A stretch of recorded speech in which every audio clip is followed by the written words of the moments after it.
Hello students, welcome again in our channel which is nursing classes. Our today's topic is hyperparathyroidism. Dear students, आज का हमारा topic है हाइपरपैराथायरिज्म. First time जानेंगे कि parathyroid gland क्या होता है और उसके हमारे फंक्शंस क्या होते हैं. There are 4 parathyroid glands, each weight around 50 grams. और हमारी बॉडी में 4 पैराथायरॉइड ग्लैंड्स प्रेजेंट होते हैं, जिसमें ईच जो हमारा पैराथायरॉइड ग्लैंड होता है उसका वेट होता है आपका 50 gram. 2 are embedded in posterior surface of each top of the thyroid glands.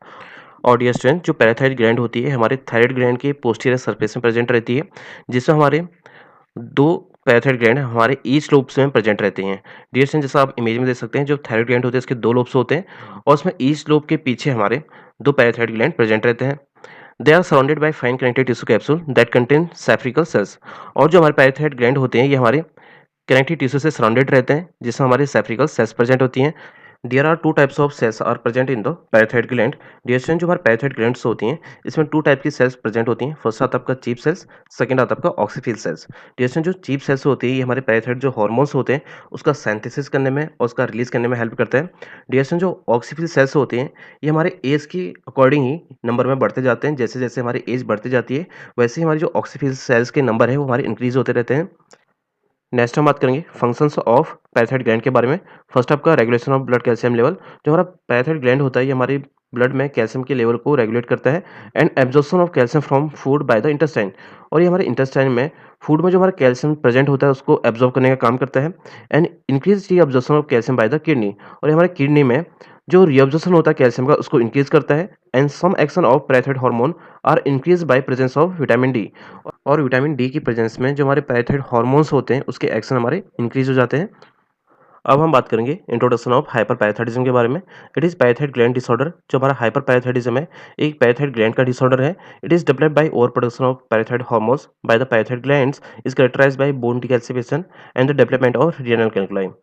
और ये तब डेवलप होता है जब पैराथायरॉइड ग्लैंड में से पैराथायरॉइड हार्मोन्स का ओवर प्रोडक्शन होता है, जिससे हमारे जो बोन्स होते हैं उसका डिकैल्सिफिकेशन होना स्टार्ट हो जाता है और साथ में रीनल कैल्कुलाई यानी किडनी स्टोन का डेवलपमेंट हो जाता है. नेक्स्ट हम बात करेंगे डेफिनेशन ऑफ हाइपरपैराथायरिज्म के बारे में. This condition is characterized by high blood calcium levels and is usually caused by benign parathyroid tumor which secrete high level of parathyroid hormones. और जो हमारा हाइपरपैराथायरिज्म है एक ऐसी कंडीशन होती है जिसमें हमारे ब्लड में कैल्शियम का लेवल इंक्रीज हो जाता है, जिसे हम हाइपर कैल्शियम बोलते हैं. और ये यूजुअली हमारे तब डेवलप होता है जब हमारे पैराथायरॉइड ग्लैंड में बिनाइन ट्यूमर का डेवलपमेंट होने लग जाता है, जिससे जो हमारा पैराथायरॉइड हार्मोन्स होता है उसका एक्सेसिव अमाउंट में सिक्रेशन होना स्टार्ट हो जाता है. This results in release of calcium from bones and rising blood calcium level. जिससे हमारा जो कैल्शियम है बोन में से वो हमारा रिलीज होना स्टार्ट हो जाता है और हमारे ब्लड में कैल्शियम का लेवल इंक्रीज हो जाता है. नेक्स्ट डेफिनेशन की बात करेंगे. It is a condition in which one or more parathyroid glands become over active and release too much parathyroid hormones. और ये एक ऐसी कंडीशन होती है जिसमें हमारे एक या उससे ज़्यादा हमारे जो पैराथायरॉइड ग्लैंड्स होते हैं वो हमारे ज़्यादा एक्टिव हो जाते हैं, जिससे हमारा जो पैराथायरॉइड हार्मोन्स होता है उसका एक्सेसिव अमाउंट में रिलीज होता है. And this cause the levels of calcium in blood rise. A condition is known as hyper calcium. जिससे हमारे ब्लड में कैल्शियम का लेवल इंक्रीज हो जाता है, जिसे हम हाइपर कैल्शियम बोलते हैं. नेक्स्ट है क्लासिफिकेशन ऑफ हाइपरपैराथायरिज्म. जैसे जो क्लासिफिकेशन है इसको 3 पार्ट में डिवाइड किया गया है. फर्स्ट आपका प्राइमरी हाइपरपैराथायरिज्म, सेकंड आपका सेकेंडरी हाइपरपैराथायरिज्म, थर्ड आपका टर्सरी हाइपरपैराथायरिज्म. फर्स्टली हम बात करेंगे प्राइमरी हाइपरपैराथायरिज्म के बारे में.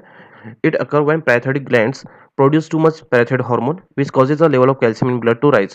और ये मोस्टली हमारा तब डेवलप होता है जब हमारा पैराथायरॉइड ग्लैंड एक्सेसिव अमाउंट में पैराथायरॉइड हार्मोन को प्रोड्यूस करता है, जिससे हमारे ब्लड में कैल्शियम का लेवल इंक्रीज हो जाता है.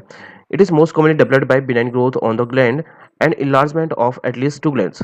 ये मोस्ट कॉमनली हमारा तब डेवलप होता है जब पैराथायरॉइड ग्लैंड्स में बिनाइन ग्रोथ यानी कैंसरस ग्रोथ हमारा होने लग जाता है.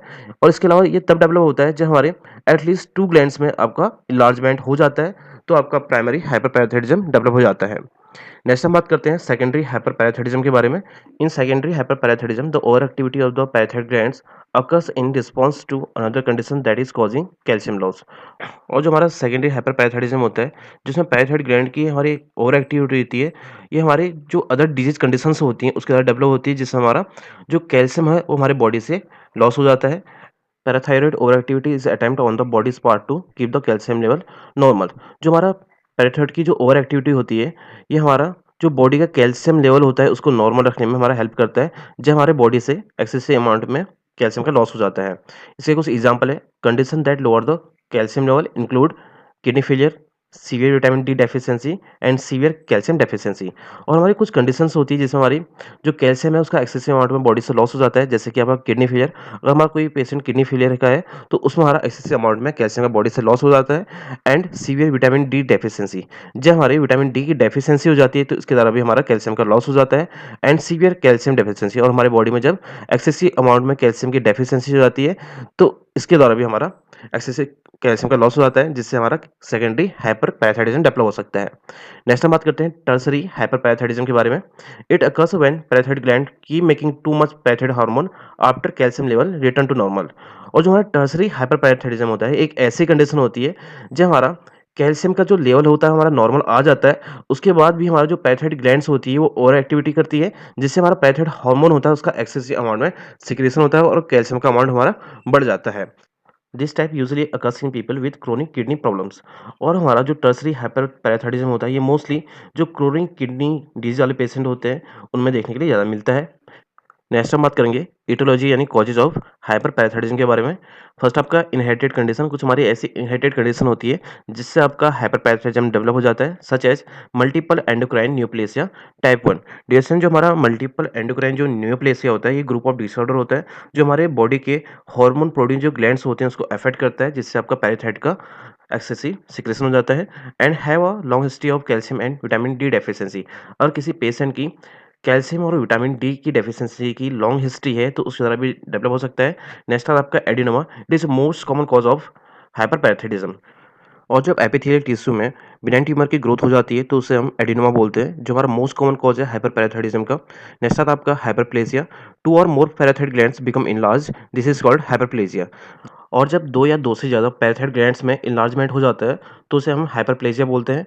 And produce too much hormones, और जिससे जो हमारा पैराथायरॉइड हार्मोन है वो एक्सेसिव मात्रा में प्रोड्यूस होता है और हमारा हाइपर पैराथायरिज्म डेवलप हो जाता है। Radiation treatment of neck cancer, जब हमारे नेक के कैंसर के लिए हमारा रेडिएशन थेरेपी पेशेंट को प्रोवाइड की जाती है तो उससे भी हमारा हाइपर पैराथायरिज्म डेवलप हो सकता है। And cancer of parathyroid gland, और जो हमारे पैराथायरॉइड जब ग्लैंड्स होते हैं उसमें हमारा कैंसर डेवलप हो जाता है तो उसके द्वारा भी डेवलप हो सकता है। And have taken or drug lithium, और कोई पेशेंट लिथियम का एक्सेसिव अमाउंट में यूज़ कर रहा है तो उसमें भी ये देखने के लिए मिलता है। नेक्स्ट हम बात करते हैं पैथोफिजियोलॉजी ऑफ हाइपरपैराथायरिज्म के बारे में। Due to etiological factor increase secretion of parathyroid hormone. डीएसएन जो हमारे इटोलॉजिकल फैक्टर थे जैसे कि आपका एडिनोमा, हाइपरप्लेजिया और रेडिएशन ट्रीटमेंट, इससे हमारा जो पैराथायरॉइड हार्मोन्स था उसका सिक्रेशन इंक्रीज हो जाता है।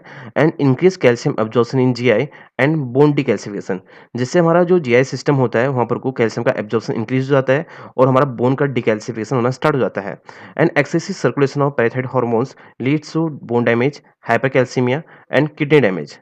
जब हमारा पैराथायरॉइड हार्मोन का सर्कुलेशन ज़्यादा होता है तो हमारा बोन का डैमेज होना स्टार्ट हो जाता है ड्यू टू बोन डिकैल्सिफिकेशन, और हाइपरकैल्सीमिया हो जाएगा और पेशेंट की जो किडनी है उसका डैमेज होना स्टार्ट हो जाता है। नेक्स्ट हम बात करेंगे क्लिनिकल मैनिफेस्टेशन यानी साइन सिम्टम्स ऑफ हाइपरपैराथायरिज्म के बारे में। फर्स्ट आता है आपका पॉलीयूरिया, यानी पेशेंट को एक्सेसिव यूरिनेशन होगा। एंड पॉलीडिप्सिया, यानी पेशेंट को एक्सेसिव थ्रस्ट यानी प्यास ज़्यादा लगेगी। And formation of renal calculi, और पेशेंट में किडनी स्टोन का फॉर्मेशन होने लग जाएगा। एनोरेक्सिया होगा पेशेंट को, यानी पेशेंट में जो लॉस ऑफ एपेटाइट देखने के लिए मिलेगा। कॉन्स्टिपेशन होगा पेशेंट को। And muscle weakness and atrophy देखने के लिए मिलेगा। एंड पेप्टिक अल्सर डेवलप हो सकता है। एंड हाइपरटेंशन होगा पेशेंट को। एजोटीमिया होगा। डीएसएन जो एजोटीमिया होता है इसमें आपका जो यूरिया होता है और जो हमारे नाइट्रोजन से अदर कंपाउंड्स होते हैं उसका लेवल इंक्रीज हो जाता है।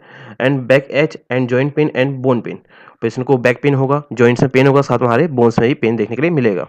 And pathological fracture of spine, ribs and long bones, और जो पेशेंट का स्पाइन होता है, रिब्स होते हैं और जो लॉन्ग बोन्स होती हैं वहाँ पर को पैथोलॉजिकल फ्रैक्चर डेवलप हो सकता है। एंड ऑस्टियोपोरोसिस डेवलप होगा पेशेंट में। किडनी स्टोन एंड लेथार्जी होगा पेशेंट को। फटीग होगा, पेशेंट डिप्रेशन में जा सकता है। एंड मेमोरी लॉस देखने के लिए मिलेगा पेशेंट में। पेशेंट कंफ्यूज हो सकता है और स्टूपर की कंडीशन भी पेशेंट में देखने के लिए मिलेगी। एंड कोमा की कंडीशन देखने के लिए मिल सकती है पेशेंट में। एंड पेरेनिया are associated with the high calcium levels, और जो हमारा हाई कैल्शियम लेवल रहेगा तो पेशेंट में पेरेनिया की कंडीशन देखने की मिल सकती है। डिक्रीज डीप टेंडन रिफ्लेक्सेस, और जो डीप टेंडन रिफ्लेक्सेस होते हैं वो हमारे डिक्रीज हो जाएंगे। नेक्स्ट हम बात करते हैं डायग्नोस्टिक फाइंडिंग्स यानी इन्वेस्टिगेशंस ऑफ हाइपर पैराथायरिज्म के बारे में।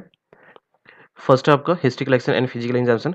पेशेंट की हम हिस्ट्री कलेक्ट करेंगे, जिसमें पेशेंट की पास्ट हिस्ट्री चेक करेंगे, जिससे हम जानेंगे कि पेशेंट की कोई प्रॉब्लम इनहेरिटेड तो नहीं है और पेशेंट में कैल्शियम और विटामिन डी की डेफिशिएंसी की कोई पास्ट हिस्ट्री तो नहीं है। इसको चेक करेंगे और पेशेंट का हम फिजिकल एग्जामिनेशन करेंगे। एंड इनकी serum calcium level more than 5.2 मिली इक्विवेलेंट पर लीटर। और जो पेशेंट है उसमें जो सीरम कैल्शियम का लेवल है वो हमारे 5.2 से ज़्यादा बढ़ जाएगा and decrease serum phosphate level. और पेशेंट में जो सीरम फॉस्फेट लेवल होगा वो हमारा 4.5 mg पर डीएल से डिक्रीज हो जाएगा and increase parathyroid hormones levels. जो पेशेंट में पैराथायरॉइड हार्मोन है उसका लेवल इंक्रीज हो जाएगा। Bone density test to check for bone loss, और बोन का लॉस कितना हुआ है इसको चेक करने के लिए हम पेशेंट में बोन डेंसिटी टेस्ट करेंगे। And 24 hour urine collection test to measure the amount of calcium and other chemicals in the urine to help determine the cause of hyperparathyroidism. और पेशेंट का हम 24 आवर यूरिन कलेक्शन टेस्ट करेंगे, जिससे हमको पता चल सके कि जो यूरिन है उसमें कितना अमाउंट में हमारा कैल्शियम रिलीज हो रहा है और हमारे कोई अदर जो केमिकल सब्सटेंसेस है कितना रिलीज हो रहा है, जिससे हम जो हाइपरपैराथायरिज्म है उसको कॉज को हम इजीली आइडेंटिफाई कर सकें। एंड एक्सरे करेंगे पेशेंट का and ultrasound to check for kidney stone. और किडनी स्टोन को चेक करने के लिए हम पेशेंट का अल्ट्रासाउंड करेंगे एंड सीटीए और एमआरआई करेंगे हम पेशेंट की जो पैराथायरॉइड ग्लैंड है उसका। नेक्स्ट आपका मेडिकल मैनेजमेंट ऑफ हाइपरपैराथायरिज्म। फर्स्ट आपका विटामिन डी सप्लीमेंट्स पेशेंट को हम प्रोवाइड कराएंगे ताकि जो विटामिन डी की डेफिशिएंसी है उसको इंप्रूव कर सकें। सीना सैलिसाइड ड्रग प्रोवाइड कराएंगे और पेशेंट को कैल्शियम इमेंट्रिक्स ड्रग प्रोवाइड कराएंगे। जैसे जो ये ड्रग्स होती है हमारे पैराथायरॉइड जो ग्लैंड्स होती हैं उसमें जो हमारा पैराथायरॉइड हार्मोन सीक्रेट होता है उसको रिड्यूस करता है। एंड बाइसफॉस्फोनेट ड्रग प्रोवाइड करेंगे पेशेंट को। इससे हम पेशेंट को एटीड्रोनेट और पेनिड्रोनेट और एलेंड्रोनेट एंड जोलिड्रोनिक एसिड एंड इबानड्रोनेट जैसे हमारे कुछ ड्रग्स हैं जो हमारे बाइफॉस्फोनेट ड्रग्स हैं जो हम पेशेंट को प्रोवाइड कराते हैं। This drugs helps to prevent the loss of calcium from the bones. और ये ड्रग्स होती हैं तो ये हमारे जो बोन्स में से जो कैल्शियम लॉस होता है उसको प्रिवेंट करते हैं and which reduces the risk of fracture and osteoporosis, जिससे हमारा फ्रैक्चर और जो ऑस्टियोपोरोसिस है उसके डेवलप होने का चांसेस रिड्यूस हो जाता है। एंड हार्मोनल रिप्लेसमेंट थेरेपी, और जब वुमेन्स में मेनोपॉज हो जाता है और साथ में उसमें जब ऑस्टियोपोरोसिस के साइन देखने के लिए मिलते हैं तो पेशेंट को हम हार्मोनल रिप्लेसमेंट थेरेपी प्रोवाइड कराते हैं, जिससे जो बोन्स है उसमें हमारा कैल्शियम रिटेन रहता है। नेक्स्ट हम बात करते हैं सर्जिकल मैनेजमेंट के बारे में। पैराथायरॉइडेक्टमी करते हैं पेशेंट में, surgical removal of the parathyroid gland और पैराथायरॉइड ट्यूमर्स। जब पैराथायरॉइड ग्लैंड्स और पैराथायरॉइड ट्यूमर्स को सर्जिकली रिमूव कर दिया जाता है तो उसे हम पैराथायरॉइडेक्टमी बोलते हैं। नेक्स्ट हम बात करेंगे नर्सिंग रिस्पॉन्सिबिलिटी के बारे में। इसमें हम जानेंगे कि जो पेशेंट के लिए नर्सेज की रिस्पॉन्सिबिलिटी होती है वो क्या होती है। Keep bed in low position and use side rails. जो पेशेंट का बेड है उसे हमेशा लो पोजीशन में रखना है और हमेशा जो साइड रेल्स है उसे अप रखना है, ताकि जो पेशेंट है उसके फॉल होने के ज़्यादा चांसेस ना रहे और पेशेंट को इंजरी ना हो। And avoid high impact activity and sports. और जो पेशेंट है उसमें हाई इंपैक्ट एक्टिविटी और स्पोर्ट्स एक्टिविटी को अवॉइड करना है, क्योंकि जो पेशेंट की जो बोन्स होते हैं हमारे वीक होते हैं और वो पेशेंट ऐसी एक्टिविटी करेगा तो उसमें प्रेशर पड़ेगा और फ्रैक्चर होने के ज़्यादा चांसेस रहते हैं। Increase to take increase fluid intake for preventing renal stone formation. और पेशेंट में रीनल स्टोन के फॉर्मेशन को प्रिवेंट करने के लिए पेशेंट को ज़्यादा फ्लूइड इनटेक करने के लिए बोलना है। एंड डोंट गिव थियाजीड, डायरेटिक्स और lithium because these drugs can increase the level of the calcium in blood. और पेशेंट को थियाजीड, डायरेटिक्स और लिथियम प्रोवाइड नहीं कराना है, क्योंकि जो ये ड्रग्स होती हैं ये हमारे ब्लड में कैल्शियम के लेवल को इंक्रीज करती हैं। And low calcium diet to correct hyper calcemia. और पेशेंट को लो कैल्शियम डाइट देनी है ताकि जो हाइपर कैल्सीमिया की कंडीशन है उसको इंप्रूव किया जा सके। And high calorie diet and fibre diet, और पेशेंट को हम हाई कैलोरी और फाइबर डाइट्स प्रोवाइड करेंगे। And monitor post operative complications such as haemorrhage, airway obstruction, recurrent injury to the laryngeal nerves. और पेशेंट में पोस्ट ऑपरेटिव जो complications होते हैं उसको मेजर करना है, मॉनिटर करना है, जैसे कि आपका हेमरेज तो नहीं है, एयरवे ऑब्स्ट्रक्शन तो नहीं है, और जो हमारे लैरिंजियल जो नर्व्स हैं उसमें हमारी कोई इंजरी तो नहीं हो रही है। इसको चेक करने के लिए हम पेशेंट का पोस्ट ऑपरेटिव मॉनिटर करते रहेंगे। Thank you students for watching this video. Please don't forget to like, share and subscribe our channel for more updates.